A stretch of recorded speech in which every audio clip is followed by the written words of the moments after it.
Terima kasih Tuhan Yesus, terima kasih Bapa.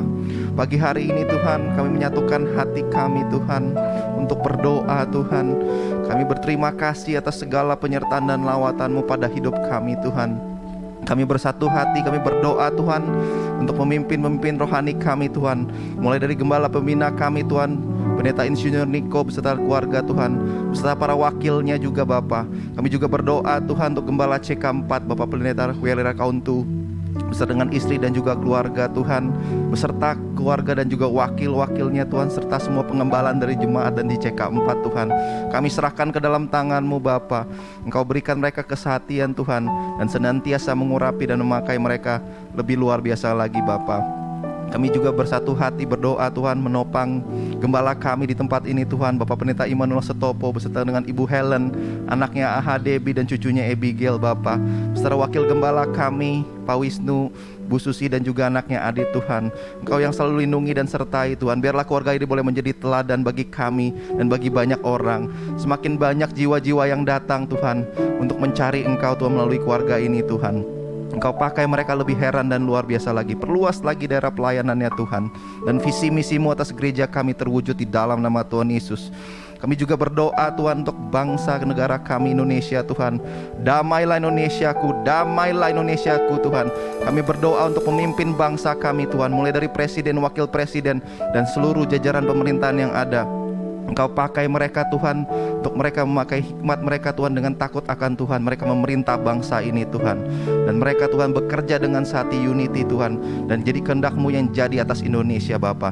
Kami juga berdoa Tuhan, untuk tahun 2024 kami akan mengalami Pilpres Tuhan. Kami serahkan ke dalam tangan-Mu Tuhan.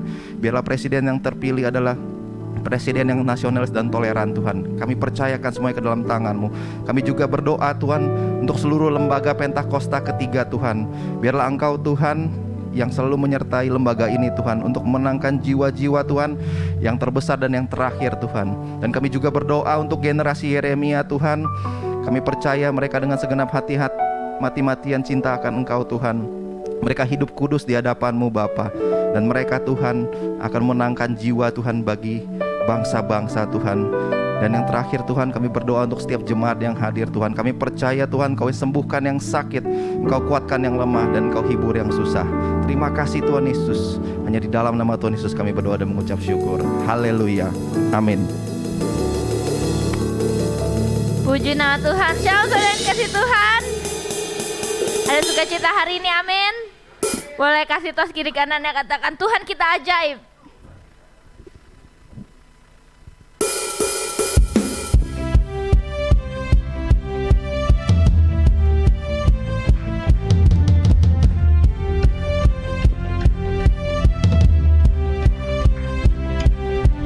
Tak terbayang kebesaran-Mu dan tak terbanding kekuatan-Mu Tuhan. Kau megah bagiku segenap jiwa dan pengharapanlah ku serahkan untuk rencana-Mu Tuhan. Kau Raja atasku, hanya Kau yang layak dipujikan.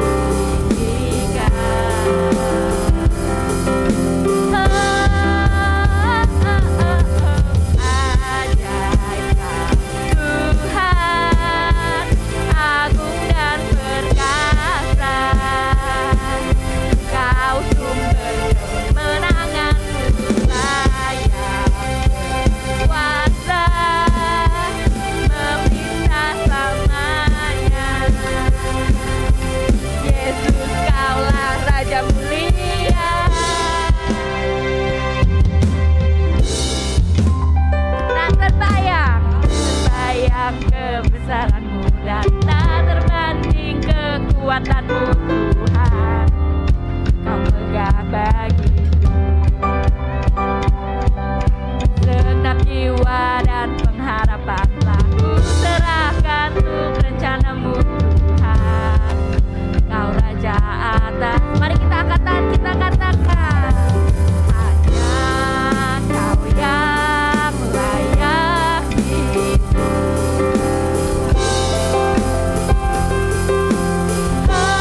yang mulia. Haleluya.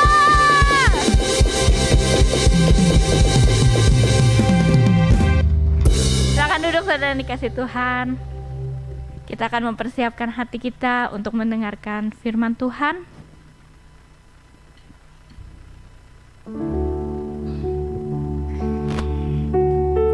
Mari kita bersatu hati dalam doa. Tuhan, terima kasih Tuhan, kami merasakan Engkau hadir di tengah-tengah kami Tuhan. Biarlah Engkau Tuhan menjamah setiap hati kami, memulihkan kami, berbicara Tuhan kepada setiap kami, supaya kami menjadi tanah yang subur dan kami bertumbuh, berbuah yang banyak, dan kami menjadi pelaku firman-Mu di mana saja kami berada, karena Engkaulah sumber satu-satunya pengharapan kami yang tidak pernah mengecewakan.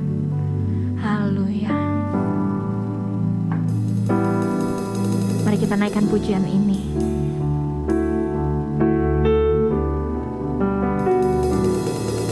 Engkau Tuhan yang setia, waktumu selalu yang terbaik. Engkau Tuhan sandaranku, dan ku hanya kan berharap padamu. Satu-satunya yang ku andalkan, satu-satunya yang ku percaya. Engkau sumber kekuatan, sumber pengharapan, sumber kedamaian. Satu-satunya yang ku andalkan, satu-satunya yang ku percaya. Engkau Tuhan memberkati, Tuhan penyembuhku, Tuhan pemulihku. Biar lagu ini menjadi doa. Engkau Tuhan yang setia, waktumu selalu yang terbaik. Engkau Tuhan sandaranku, dan ku hanya kan berharap padamu.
kasih Tuhan.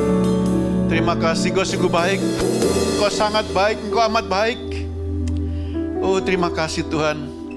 Waktunya Engkau Tuhan berbicara kepada kami Tuhan. Urapi kami semua Tuhan yang di rumah-rumah, di tempat ini, semua isi ruangan ini Tuhan, kuasai ya Tuhan. Hanya Roh Kudus-Mu saja Tuhan yang boleh ada di tempat ini dengan firman-Mu ya Tuhan. Sehingga kami semakin hari semakin paham akan setiap rencana Tuhan atas hidup kami Tuhan. Oh Tuhan, terima kasih Tuhan. Kami rindu Engkau berbicara kepada kami. Pakai bibir lidah hamba-Mu yang bukan apa-apa ini Tuhan, menyampaikan isi hati-Mu. Apa yang keluar dari bibir lidah hamba-Mu adalah perkataan Tuhan untuk kami semuanya. Terima kasih Tuhan, kami siap mendengarkan firman-Mu dalam nama Yesus. Setiap yang percaya sama-sama katakan amin. Silakan duduk Bapak Ibu Saudaraku. Haleluya, haleluya. Saya ingin menyapa saudara-saudara yang ada di rumah-rumah. Shalom, yang ada di Padang. Shalom, yang ada di Bali. Semuanya di rumah-rumah. Oh, haleluya. Luar biasa juga yang tempat ini tentunya. Shalom saudara, apa kabar saudaraku? Luar biasa, sehat semua ya saudara. Haleluya, haleluya. Saudaraku terkasih dalam Yesus Kristus, saya sungguh bangga menjadi orang Indonesia. Saudara bangga jadi orang Indonesia? Amin. Saudara, saya punya pengalaman banyak melihat beberapa negara, berbagai negara. Dulu waktu kecil, dari umur 13 tahun saya sudah hidup di Eropa. Dulu rasanya saya minder jadi orang Indonesia. Dulu ketinggalan sekali Indonesia itu. Indonesia dulu basisnya sebagai negara agraris. Ketika saya, kebayang nggak saudara, waktu kecil saya hidup di kota kecil, di kampung, di Boyolali sana, tiba-tiba saya ke Jakarta hanya waktu 2 bulan, dan saya di Eropa, sekolah di Eropa dengan orang-orang bule, bahasanya bahasa Jerman, yang biasanya saya bisa bahasa Jawa, bahasa Indonesia saja nggak lurus, terus saya belajar pakai bahasa Jerman. Puji Tuhan, saya diberkati Tuhan, Tuhan berikan hikmat, dan saya mampu mengikuti sekolah apa yang di sana. Saya melihat negeri saya jauh, Indonesia kok tertinggal ya. Nama sana maju ya. Di sana sudah lama menjadi negara industri, saudara. Indonesia ini negara agraris. Orang tua saya 11 berkeluarga, saudara. Orang tua saya kerja sebagai kepala sekolah SD.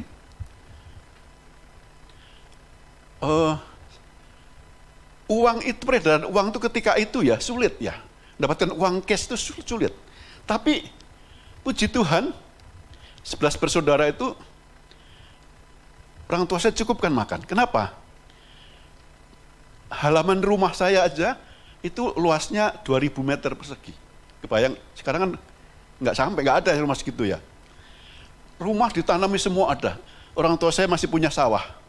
Sekalipun nggak ada uang cash, beras itu ada terus. Sayuran dari kebun bisa, kelapa, buah-buahan ada semua di kebun. Jadi sekalipun nggak ada uang cash, masih bisa hidup layak, masih bisa makan. Nggak kelaparan, nggak akan kelaparan deh gitu. Tapi saudara, dalam perkembangan waktu, sekarang Indonesia menjadi negara, bagian dari negara G8, negara yang di industri. Negara yang pesat perkembangannya, diperhitungkan dunia. Kenapa? Indonesia negara yang menjadi bagian dari G8, termasuk negara-negara yang mempunyai dampak besar bagi perekonomian regional. Antara lain Indonesia. Saya bangga, sungguh bangga. Nah, kalau saya perhatikan, perbandingkan dari dulu sekarang, ini era zaman industri. Segala sesuatunya harus dikerjakan dengan cepat. Makanan harus diproduksi dengan cepat. Penduduk bumi sudah 8 miliar. Penduduk Indonesia sudah mencapai 275 juta. Dari generasi saya penduduk cuma masih 90 juta, 100 juta. Lahan masih luas, masih bisa mencukupi makanan. Tetapi sekarang, mungkin saudara bilang, dan saya merasakan, sekarang rumah-rumah tipe 36 cukup, 40 cukup. Halaman rumah berapa? 72 meter cukup. Bandingkan dulu, zaman saya, halaman rumah luasnya berapa? Luasnya 2000 meter persegi. Luas bangunan saja 500 meter persegi. Enggak efisien. Zaman industri, era industri ini segala sesuatu menjadi efisien dan efektif. Tapi dampak daripada dunia industri apa saudaraku? Manusia hidup semakin egois. Ya, segala sesuatu harus diproduksi cepat. Tahun 90-an ketika saya sempat ke Eropa, wah melihat ada handphone di mobil saja yang gedenya segede bata itu. Segede bata ya awal. Canggih banget ya. Sekarang anak-anak juga sudah pegang HP. Handphone semua orang pegang. Dulu yang punya HP, punya telepon bisa dihitung dengan jari. Tapi sekarang era industri ini berkembangnya luar biasa pesat dan menguasai hampir sebagian besar apalagi Indonesia. Kalau kita ke daerah-daerah, saudaraku, saya baru tadi malam pulang dari Kalimantan Selatan ke timur. Itu di sana juga udah kampung-kampung sudah diaspal. Di kampung saya dulu nggak ada aspal, sekarang udah diaspal semua. Sudah merata, listrik semua ada, informasi sudah semua masuk di mana-mana. Jadi sudah mengglobal. Inilah negara industri. Indonesia sudah masukin negara industri. Ciri khas negara industri, orang semakin egois. Ya nggak, saudara? Perhatikan, tanpa uang nggak bisa, di kota nggak bisa. Harus ada uang cash yang perputaran sangat cepat. Tapi saudara dan saya hidup di dalam bersama Tuhan Yesus. Kita bukan hidup di kerajaan dunia, saudara. Kita punya kerajaan Allah yang hidup bersama dengan Allah. Firman Tuhan katakan, kerajaan Allah bukanlah soal makanan dan minuman, tetapi soal kebenaran, damai sejahtera, dan sukacita oleh Roh Kudus. Apapun yang kita alami, kita hidup dalam kebenaran Tuhan. Biarlah orang-orang egois terserah, tapi saudara dan saya, kita masih punya hubungan, kita masih bisa memperhatikan saudara-saudara kita yang lain untuk boleh hidup sejahtera bersama di dalam Tuhan. Kita hidup di dalam Tuhan Yesus. Sebab kita hidup dalam kebenaran. Kebenaran itu yang memerdekakan setiap kehidupan kita. Merdeka dari apa? Dari manusia jahat. Kita hidup dalam Tuhan. Maka tema yang saya sampaikan pada siang hari ini, yaitu kekuatan dari kesatuan. The power of unity. Nah, kita baca firman Tuhan dari kitab Yohanes 17, 21, 23. Ya, baca ya, saudara. Yuk kita baca sama-sama. 3, 2, 1. Supaya mereka semua menjadi satu, sama seperti Engkau ya Bapa di dalam aku dan aku di dalam Engkau, agar mereka juga di dalam kita, supaya dunia percaya bahwa Engkaulah yang telah mengutus aku, dan aku telah memberikan kepada mereka kemuliaan yang Engkau berikan kepadaku, supaya mereka menjadi satu, sama seperti kita adalah satu. Aku di dalam mereka dan Engkau di dalam aku, supaya mereka sempurna menjadi satu, agar dunia tahu bahwa Engkau yang telah mengutus aku, dan bahwa Engkau mengasihi mereka sama seperti Engkau mengasihi aku. Oh puji Tuhan. Saya mau telah satu-satu. Supaya mereka, siapa mereka? Kita, supaya kita, anak-anak Tuhan, semua menjadi satu. Kita bersatu menjadi satu. Amin. Sama seperti Engkau ya Bapa di dalam aku, sama Yesus bersama Bapa adalah satu.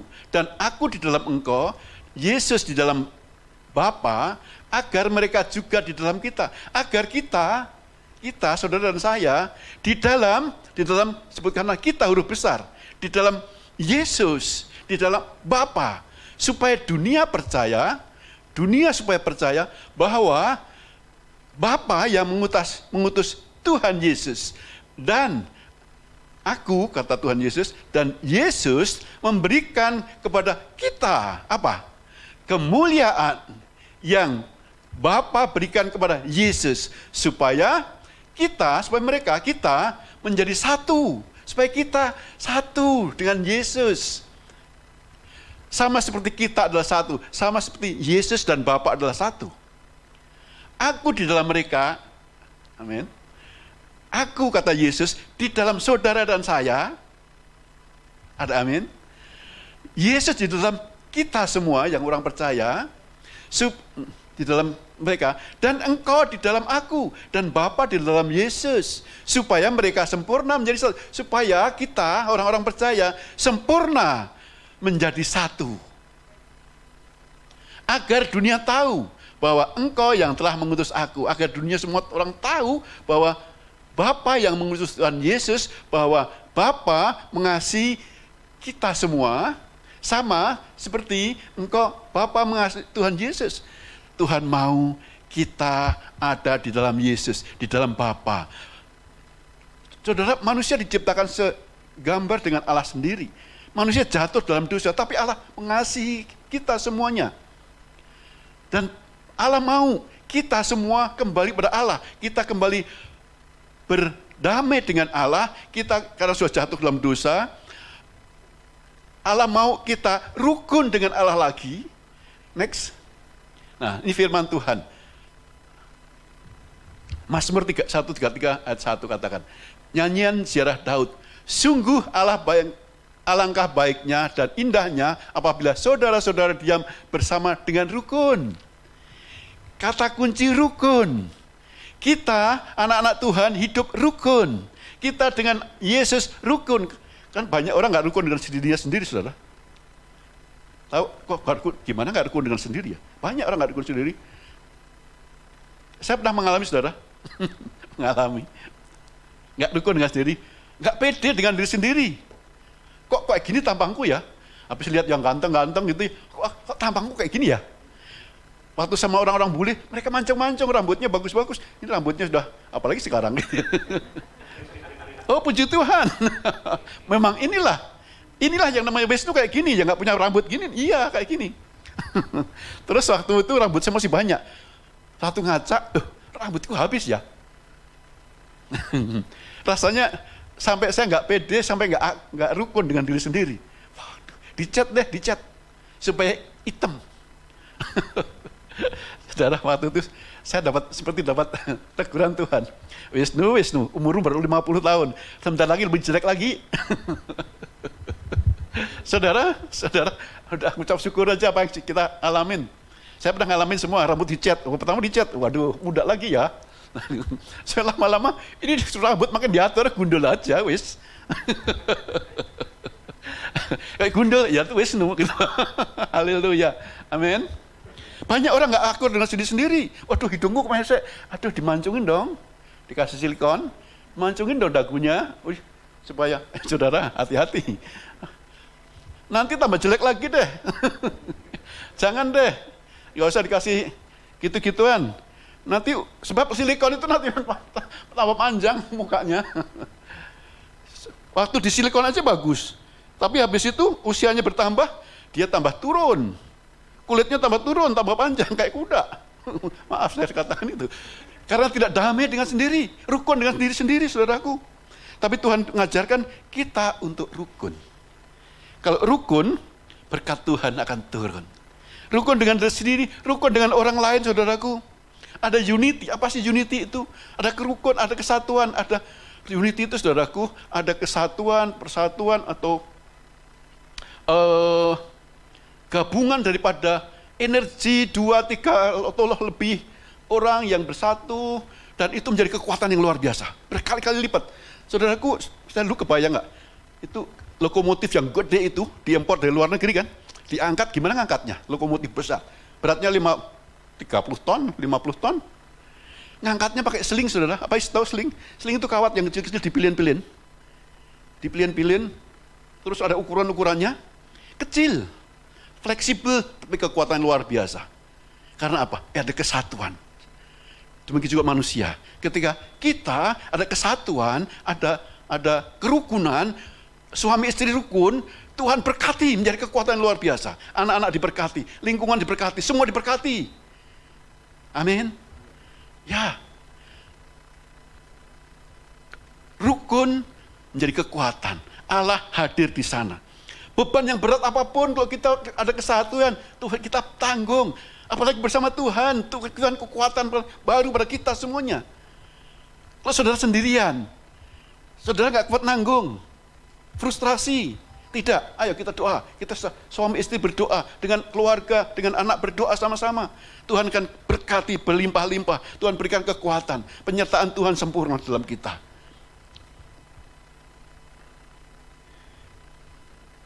Firman Tuhan, sebab di mana 2 atau 3 orang berkumpul dalam namaku, di situ aku ada di tengah-tengah mereka.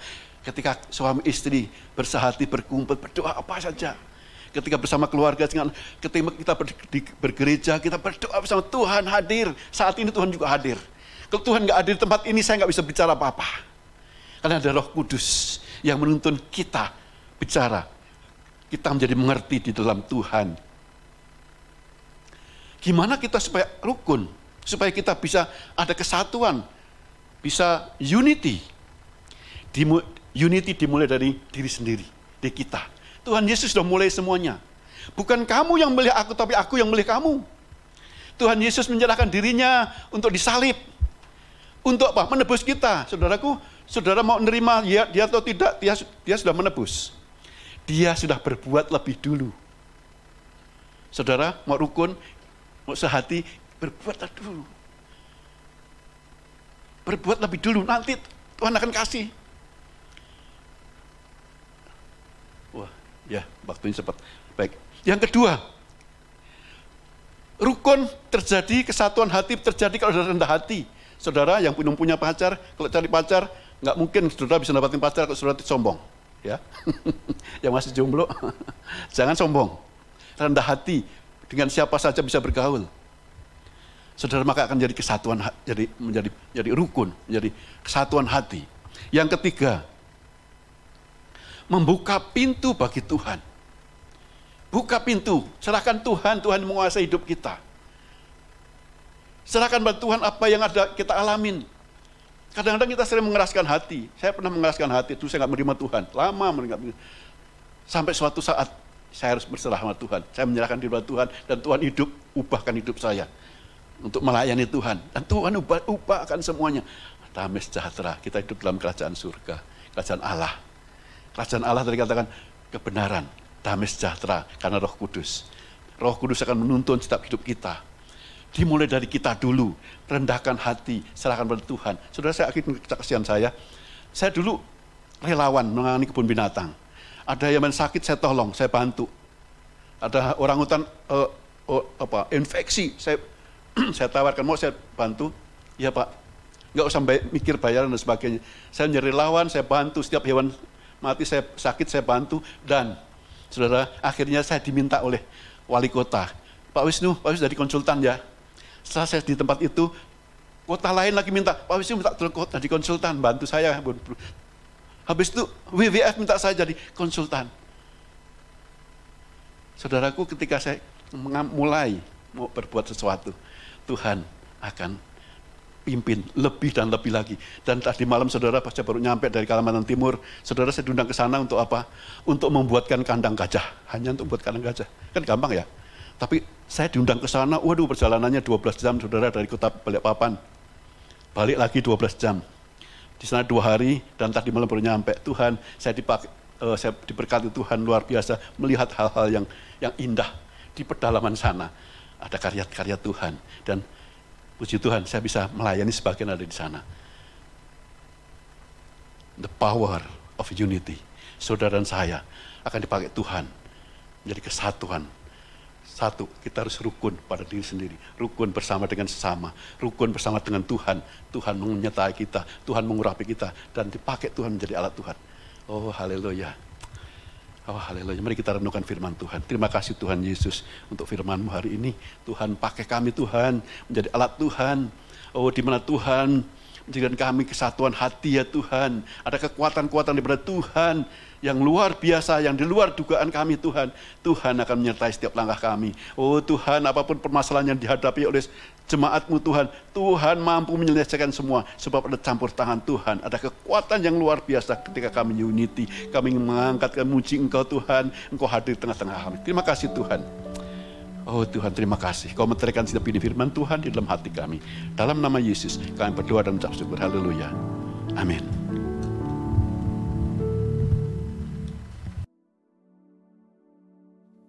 Shalom semuanya. Pada waktu Tuhan Yesus ditanya oleh murid-muridnya tentang tanda kedatangannya dan tanda kesudahan dunia ini, Tuhan Yesus menjawab dalam Lukas 21 ayat 11 bahwa salah satunya adalah penyakit sampar.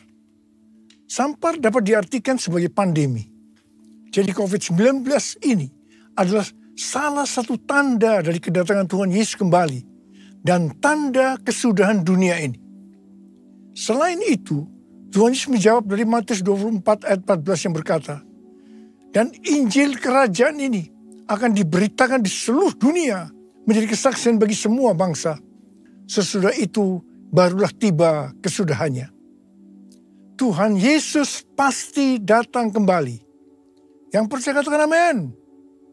Karena itu dia memberikan amanat agung kepada kita, yaitu agar kita pergi dan menjadikan semua bangsa itu murid Tuhan Yesus. Hal ini juga berarti agar terjadi penemuan jiwa besar-besaran sebelum Tuhan Yesus datang kembali. Sekarang kita akan melihat bagaimana proses untuk menyelesaikan amanat agung atau proses penemuan jiwa yang terbesar dan yang terakhir sebelum Tuhan Yesus datang kembali. Untuk menyelesaikan amanat agung tidak bisa dengan kekuatan sendiri. Karena itu pesan terakhir Tuhan Yesus sebelum naik ke surga kepada murid-muridnya, yang juga berarti kepada kita semua. Dalam Kisah Para Rasul 1:8. Tetapi kamu akan menerima kuasa kalau Roh Kudus turun ke atas kamu. Dan kamu akan menjadi saksiku di Yerusalem dan di seluruh Yudea dan Samaria dan sampai ke ujung bumi. Jadi untuk menyelesaikan amanat agung, kita harus menerima kuasa dari Roh Kudus yang turun ke atas kita. Setelah itu, dengan disaksikan para muridnya, Tuhan Yesus naik ke surga. Setelah Tuhan Yesus naik ke surga, 120 murid Tuhan Yesus berkumpul di kamar loteng Yerusalem. Mereka melakukan ini karena Tuhan Yesus memerintahkan agar mereka tidak meninggalkan kota Yerusalem sebelum diperlengkapi dengan kekuasaan dari tempat tinggi. Tuhan Yesus berkata, sebab Yohanes membaptis dengan air, tetapi tidak lama lagi kamu akan dibaptis dengan Roh Kudus. Apa yang dilakukan 120 murid di kamar loteng? Alkitab berkata bahwa mereka semua bertekun dengan sehati dalam doa bersama-sama. Artinya mereka berdoa, memuji dan menyembah Tuhan dalam unity siang dan malam. Ini adalah prinsip restorasi Pondok Daud. Ini adalah prinsip menara doa. Setelah 10 hari mereka melakukan hal ini, maka pada hari raya Pentakosta, tiba-tiba turunlah dari langit suatu bunyi seperti tiupan angin keras yang memenuhi seluruh rumah di mana mereka duduk. Dan tampaklah lidah-lidah seperti nyala api yang bertebaran dan hinggap pada mereka masing-masing. Maka penuhlah mereka dengan Roh Kudus. Lalu mereka mulai berkata-kata dalam bahasa-bahasa lain seperti yang diberikan oleh Roh itu kepada mereka untuk mengatakannya. Itu adalah bahasa Roh. Jadi tanda awal orang yang dibaptis dengan Roh Kudus adalah mereka akan berbahasa roh. Apa yang terjadi setelah murid-murid Tuhan Yesus dipenuhi dengan Roh Kudus? Hal yang pertama, Petrus berkhotbah sekitar 5 menit. Dan kira-kira 3.000 orang bertobat dan dibaptis. Wow! Petrus berkhotbah dengan kuasa Roh Kudus. Pada zaman itu, populasi penduduk dunia sekitar 255 juta orang. Sekarang penduduk dunia sekitar 8 miliar. Jadi 3.000 orang yang bertobat dan dibaptis pada waktu itu setara dengan sekitar 94.000 orang pada saat ini. Saya percaya hal ini juga bisa terjadi pada saat ini. Yang percaya katakan amin. Hal yang kedua, setelah murid-murid Tuhan Yesus dipenuhi dengan Roh Kudus, mereka dipakai untuk menyatakan tanda-tanda dan mujizat. Sehingga banyak orang yang bertobat. Petrus dan Yohanes menyembuhkan orang lumpuh sejak lahir. Bayangan Petrus bisa menyembuhkan orang sakit. Sapu tangan atau kain yang pernah dipakai Paulus, jika diletakkan pada orang sakit, atau dirasuk setan, maka orang itu akan sembuh. Dalam Markus 16 ayat 15-18, Tuhan Yesus berkata bahwa kalau kita pergi untuk memberitakan Injil, maka tanda-tanda dan mujizat akan menyertai kita. Sejak tahun 2006 saya diperintahkan oleh Tuhan untuk mengadakan kebaktian kesembuhan ilahi. Selama 13 tahun saya sudah mengadakan 318 kali kebaktian kesembuhan ilahi. Setiap kali saya berkhotbah, pasti saya memberitakan Injil. Tanda-tanda dan mujizat terjadi. Saya diizinkan Tuhan untuk melihat dan mengalami mujizat seperti yang dilakukan oleh Tuhan Yesus 2000 tahun yang lalu. Hal yang ketiga, setelah murid-murid Tuhan Yesus dipenuhi dengan Roh Kudus, maka cara hidup mereka berubah. Sehingga banyak orang yang bertobat. Yang pertama, mereka bertekun dalam pengajaran rasul-rasul dan dalam persekutuan. Bagi kita, ini juga bisa diartikan mereka suka membaca Alkitab. Mazmur 119 ayat 105 berkata, "Firman-Mu itu pelita bagi kakiku dan terang bagi jalanku." Kalau kita suka membaca Alkitab, itu akan menuntun jalan hidup kita. Hidup benar sesuai dengan firman Tuhan. Kita akan menjadi orang yang berintegritas. Dan itu akan membuat orang lain bertobat. Yang kedua, perubahan cara hidup yang membuat banyak orang bertobat adalah mereka selalu berkumpul, memecahkan roti dan berdoa. Ini bisa diartikan mereka hidup dalam unity dan suka berdoa. Hari-hari ini saya melihat melalui menara doa bahwa ada doa, pujian, dan penyembahan dalam unity siang dan malam. Saya percaya kalau Tuhan sudah berikan kepada kita beban untuk berdoa seperti ini, maka ini merupakan tanda bahwa Pentakosta ketiga yang dahsyat akan turun dan akan terjadi penuaian jiwa yang terbesar dan yang terakhir sebelum Tuhan Yesus datang kembali. Yang ketiga, perubahan cara hidup jemaat yang membuat banyak orang bertobat, yaitu karena mereka suka memberi, sehingga tidak ada yang berkekurangan. Dalam kondisi krisis ekonomi akibat pandemi dan juga perang, hari-hari ini justru Tuhan Yesus menghendaki agar kita suka memberi. Alkitab berkata, adalah lebih berbahagia memberi daripada menerima. Lukas 6 ayat 38 berkata, "Berilah, dan kamu akan diberi. Suatu takaran yang baik, yang dipadatkan, yang digoncang, dan yang tumpah keluar akan dicurahkan ke dalam ribaanmu. Sebab ukuran yang kamu pakai untuk mengukur akan diukurkan kepadamu." Yang keempat, perubahan cara hidup jemaat yang membuat banyak orang bertobat, yaitu mereka selalu bergembira dengan tulus hati sambil memuji Allah. Hidup dengan tulus hati artinya hidup sebagai orang yang berintegritas. Jadi perubahan-perubahan yang terjadi dalam cara hidup jemaat yang membuat banyak orang bertobat adalah mereka suka membaca Alkitab. Mereka suka berdoa. Mereka hidup dalam unity. Mereka suka memberi. Mereka suka memuji Allah dan bergembira. Tulus hati atau hidup berintegritas.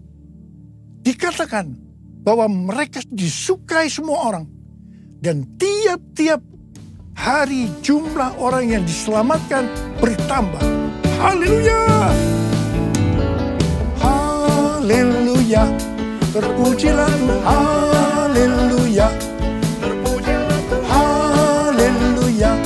Terpujilah Tuhan. Yesus, aku percaya. Yesus, aku percaya. Yesus, aku percaya. Yesus, aku percaya. Kau pulihkan, sembuhkan, mujizat di dalam hidupku. Haleluya. Terpujilah Tuhan. Haleluya. Terpujilah Tuhan. Haleluya. Terpujilah Tuhan. Terpujilah Tuhan. Terpujilah Tuhan. Haleluya. Saya percaya mereka menganggap bahwa pola penuaian jiwa hanya seperti itu.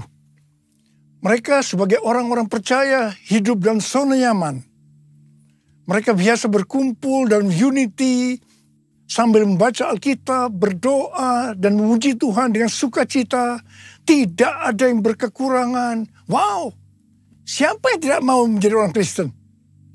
Tetapi ternyata supaya penuaian jiwa bertambah besar, Tuhan izinkan proses berikutnya terjadi, yaitu aniaya menimpa jemaat di Yerusalem. Selain rasul-rasul, maka mereka harus lari meninggalkan Yerusalem. Mereka pergi ke Yudea dan Samaria sambil memberitakan Injil. Jadi kalau tadinya penuaian jiwa hanya terjadi di Yerusalem saja, sekarang mereka menyebar ke seluruh Yudea dan Samaria. Dan pola penuaian jiwa yang seperti ini masih terjadi sampai hari ini.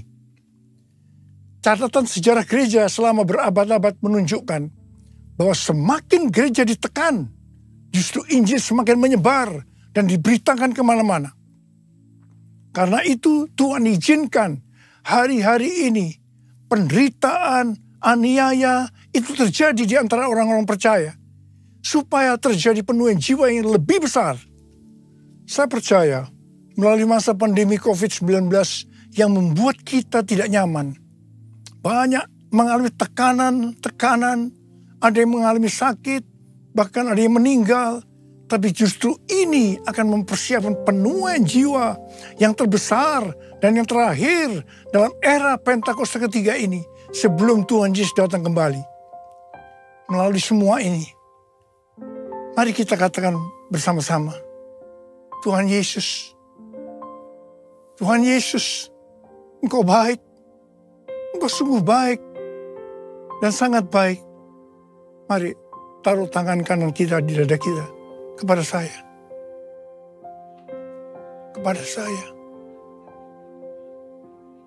Yesus, Engkau baik, sungguh baik, sangat baik. Yesus, Engkau baik, sungguh baik, sangat baik. Kasih-Mu tak berkesudahan, kasih-Mu kekal selamanya.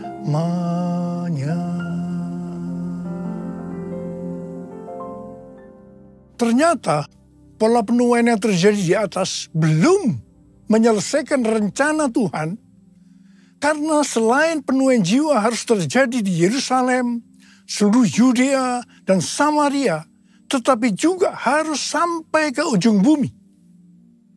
Tuhan mempunyai cara untuk membuat penuaian jiwa itu sampai ke ujung bumi, yaitu dengan terjadinya perubahan paradigma dalam pelayanan. Selama ini pengertian tentang keselamatan hanya untuk orang-orang Yahudi saja.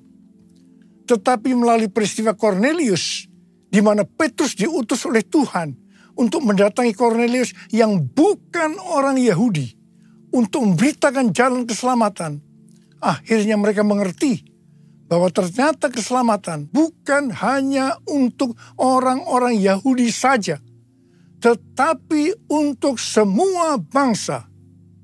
Dan ini mengakibatkan terjadinya penuaian jiwa besar-besaran. Haleluya! Jadi mereka tidak hanya mengabarkan Injil di Yerusalem, Yudea, dan Samaria saja.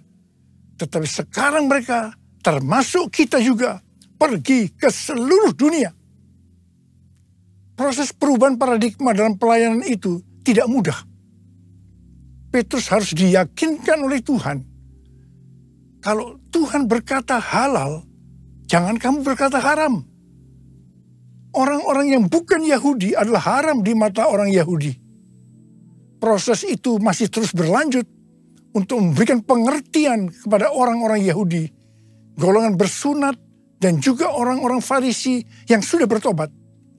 Di mana mereka berpendapat bahwa orang yang bukan Yahudi yang percaya kepada Tuhan Yesus harus disunat dan diwajibkan mengikuti hukum-hukum Musa. Tetapi melalui sidang di Yerusalem, akhirnya mereka mengerti dan bisa menerima bahwa keselamatan bukan hanya untuk orang-orang Yahudi saja, tetapi untuk semua bangsa. Katakan amin. Layaklah segala bangsa sujud kepadamu, sebab kau Allah yang kudus, layak disembah. Layaklah segala bangsa sujud kepadamu, sebab kau Allah yang kudus, layak disembah, layak disembah, layak disembah.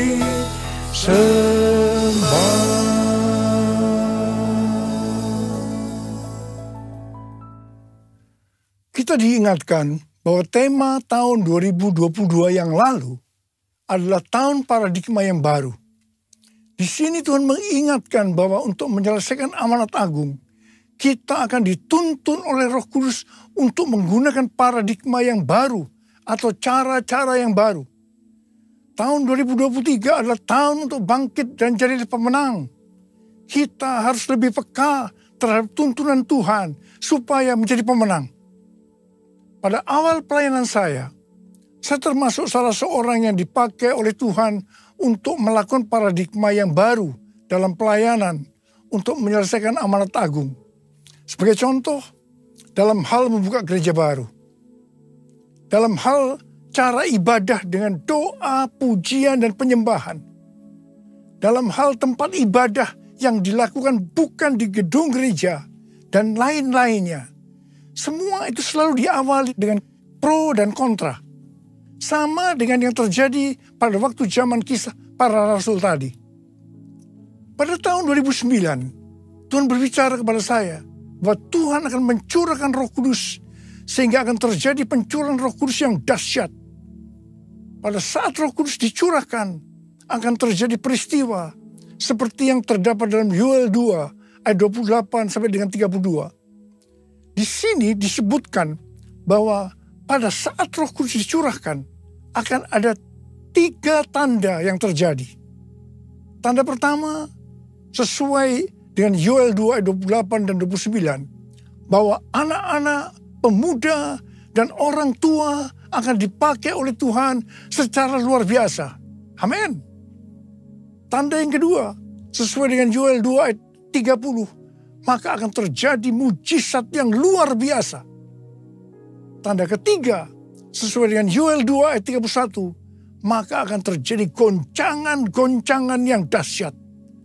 Dengan adanya 3 tanda ini, maka Yoel 2 ayat 32 akan digenapi. Akan banyak orang yang berseru kepada nama Tuhan. Dan mereka yang berseru kepada nama Tuhan akan diselamatkan. Ini berarti akan terjadi penuaian jiwa yang besar. Roh Kudus, kau hadir di sini. Roh Kudus, ku mengasihimu.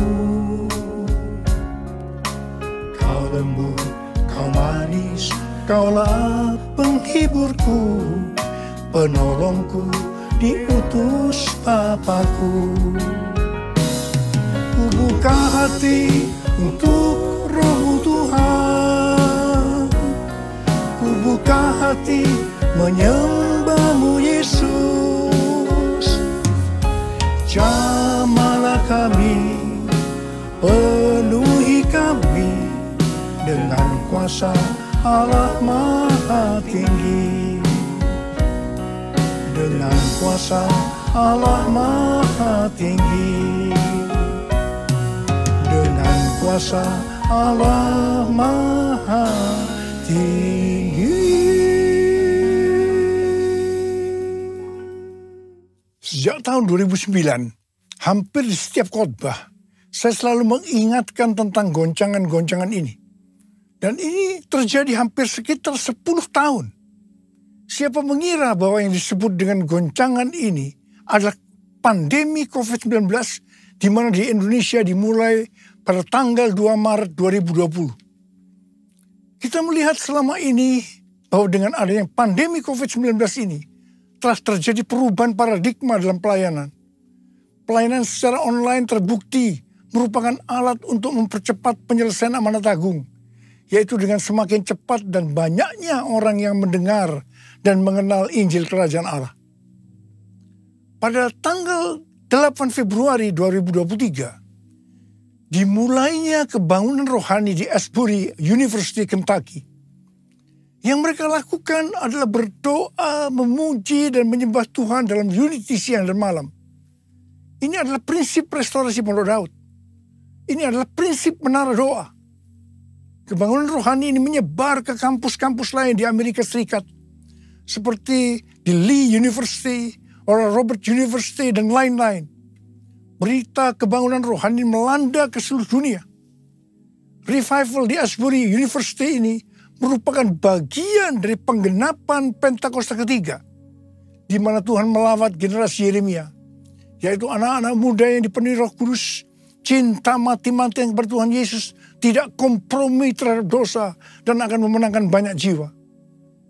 Melalui revival di atas ini, Tuhan menunjukkan bahwa pola penuhin jiwa ke depan ini, saya percaya sampai dengan Tuhan Yesus datang kembali, adalah melalui menara doa. Doa, pujian, dan penyembahan bersama-sama dalam unity siang dan malam. Pelayanan seperti ini di kampus-kampus sudah berakhir. Tetapi Tuhan sedang memunculkan di Amerika Serikat yang disebut dengan Third Pentecost Azusa Street Prayer Tower. Di mana pada tanggal 14 dan 15 April sudah diresmikan, sudah didedikasikan. Azusa Prayer Tower adalah tempat untuk berdoa bagi kebangunan rohani global Pentakosta ketiga. Pelayanan dan pelatihan di dalam pusat kota Los Angeles, California. Lokasinya adalah 156 kaki, sekitar 46,6 meter dari Azusa Street Revival yang dipimpin oleh William Seymour tahun 1906. Azusa Prayer Tower ini adalah penggenapan nubuatan dari Cindy Jacob bahwa gerakan Pentakosta ketiga ini dimulai dari timur ke barat. Dan barat ini adalah Amerika Serikat. Dari Amerika Serikat akan menyebar ke seluruh dunia dan kembali ke Yerusalem. Banyak hamba Tuhan mendapatkan bahwa kita harus memperhatikan dengan seksama untuk 10 tahun ke depan, yaitu sampai dengan tahun 2033. Tahun 2033 adalah peringatan penginjilan yang ke-2000 tahun. Peringatan kematian, kebangkitan, dan kenaikan Tuhan Yesus ke sorga yang ke-2000 tahun. Juga peringatan pencurahan Roh Kudus yang berarti peringatan hari ulang tahun gereja yang ke-2000 tahun. Visi yang didapatkan oleh Empower 21 adalah pada hari Pentakosta 2033, setiap orang akan mendapatkan kesempatan untuk berjumpa secara otentik dengan Tuhan Yesus melalui kuasa dan kehadiran Roh Kudus. Rick Warren dari Southern Baptist Church mendapatkan bahwa tahun 2033 adalah goal untuk menyelesaikan amanat agung. Untuk menyelesaikan amanat agung tidak bisa dengan kekuatan sendiri, tetapi harus dengan kuasa Roh Kudus. Karena itu kita harus dipenuhi Roh Kudus. Ada berapa banyak di antara saudara yang merindukan, Tuhan, saya mau dipakai oleh Tuhan untuk menyelesaikan amanat agung. Mari angkat tangan saudara. Katakan bersama saya, penuhiku, penuhiku dengan hadirat-Mu.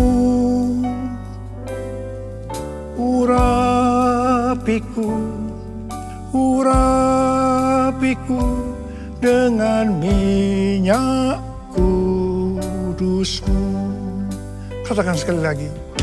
Penuhiku dengan hadirat-Mu.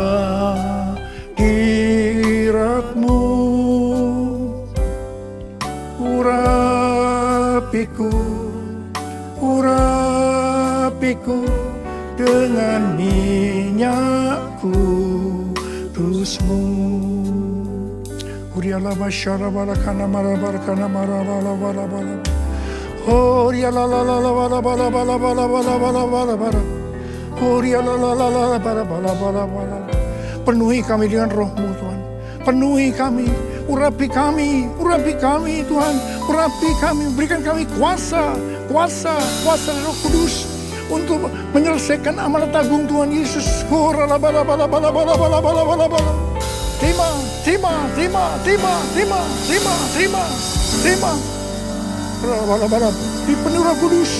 Dipenuhi Roh Kudus.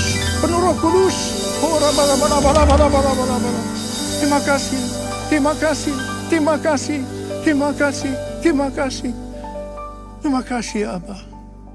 Dalam nama Yesus. Amin.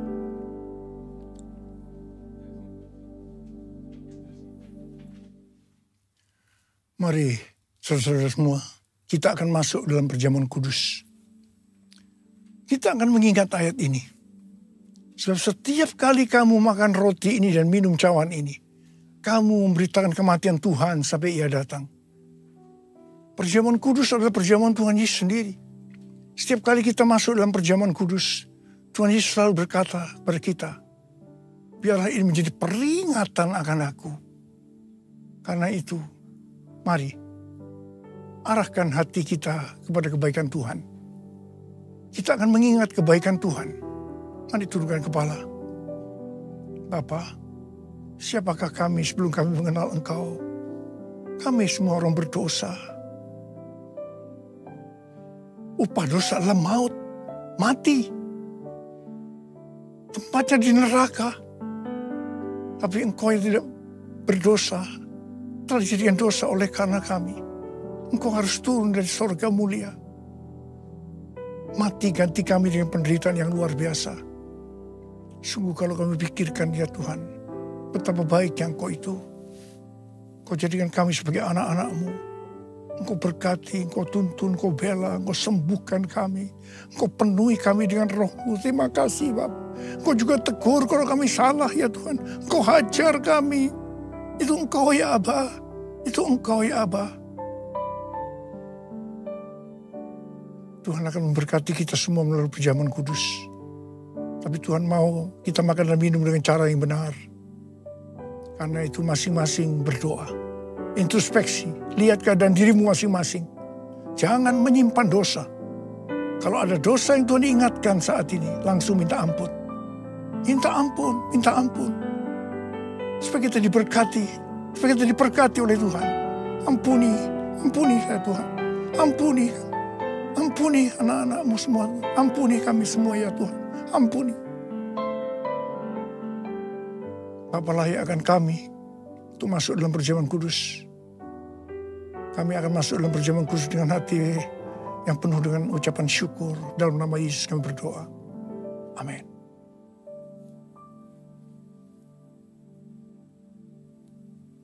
Sekarang mari angkat roti di tangan kanan kita tinggi-tinggi. Sebab apa yang telah kuteruskan kepadamu telah aku terima dari Tuhan. Yaitu bahwa Tuhan Yesus pada malam waktu Ia diserahkan mengambil roti. Dan sesudah itu yang mengucap syukur atasnya. Dia memecah-mecahkannya dan berkata, inilah tubuhku yang diserahkan bagi kamu. Perbuatlah ini menjadi peringatan akan aku. Saudara dikasih Tuhan. Bukankah roti yang kita pecah-pecahkan ini adalah persekutuan kita dengan tubuh Kristus? Mari kita makan dalam nama Yesus.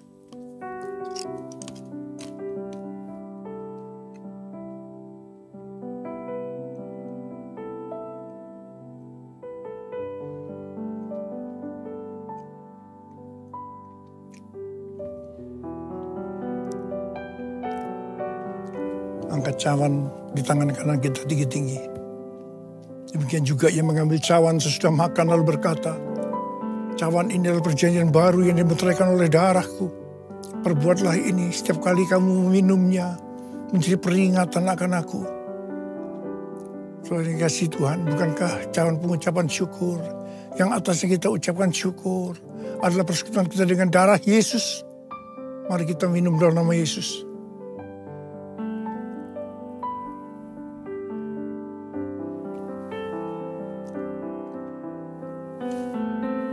Mari kita angkat tangan kita, ucapkan syukur. Dan terima kasih kepada Tuhan dengan suara, jangan diam. Tuhan terima kasih ya Tuhan. Tuhan terima kasih ya Tuhan. Terima kasih ya Tuhan, terima kasih. Terima kasih ya Tuhan, terima kasih. Terima kasih ya Tuhan. Terima kasih ya Tuhan. Apa? Uralaba sikaralaba. Ada yang sakit? Angkat tangan saudara. Tuhan, Kau melihat tangan-tangan yang terangkat. Mereka sedang sakit. Mereka mengalami masalah demi masalah. Dalam nama Yesus, sembuh. Terjadi kesembuhan saat ini. Sembuh dalam nama Yesus. Sembuh dalam nama Yesus. Sembuh. Sembuh. Oh Tuhan, terima kasih. Terima kasih. Terima kasih ya Tuhan. Terima kasih. Terima kasih ya Tuhan. Terima kasih. Terima kasih Yesusku. Terima kasih Yesusku. Puji syukur hanya bagi Tuhanku. Terima kasih Yesusku. Terima kasih Yesusku. Puji syukur hanya bagi Tuhanku. Terima kasih. Terima kasih Yesusku. Terima kasih Yesusku. Puji syukur hanya bagi Tuhanku. Terima kasih Yesusku. Terima kasih Yesusku. Puji syukur hanya bagi Tuhanku. Puji syukur hanya bagi Tuhanku. Puji syukur hanya bagi Tuhanku.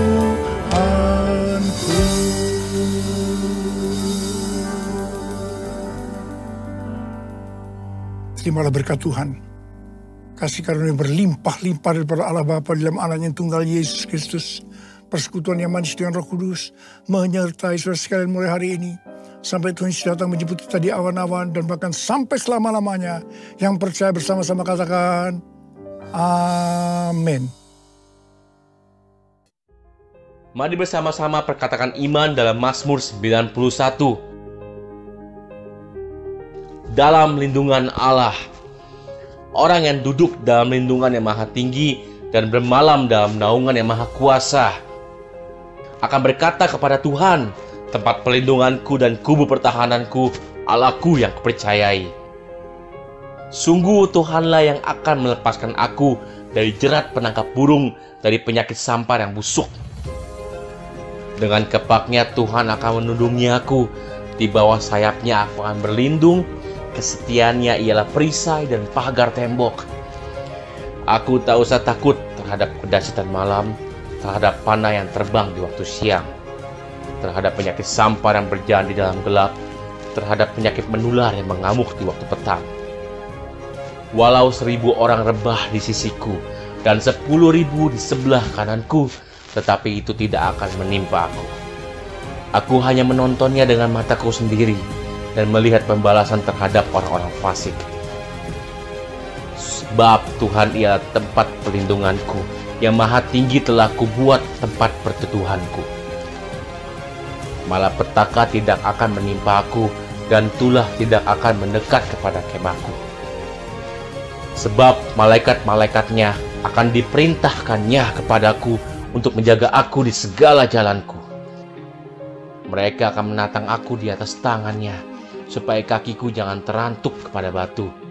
Singa dan ular tedung akan kulangkahi. Aku akan menginjak anak singa dan ular naga. Sungguh hatiku melekat kepada Tuhan. maka Tuhan akan meluputkan aku. Tuhan akan membentengi aku, sebab aku mengenal namanya. Bila aku berseru kepada Tuhan, Tuhan akan menjawab aku. Tuhan akan menyertai aku dalam kesesakan. Tuhan akan meluputkan aku dan memuliakan aku. Dengan panjang umur akan Tuhan kenyangkan aku, dan akan Tuhan perlihatkan kepadaku keselamatan daripadanya. Amin.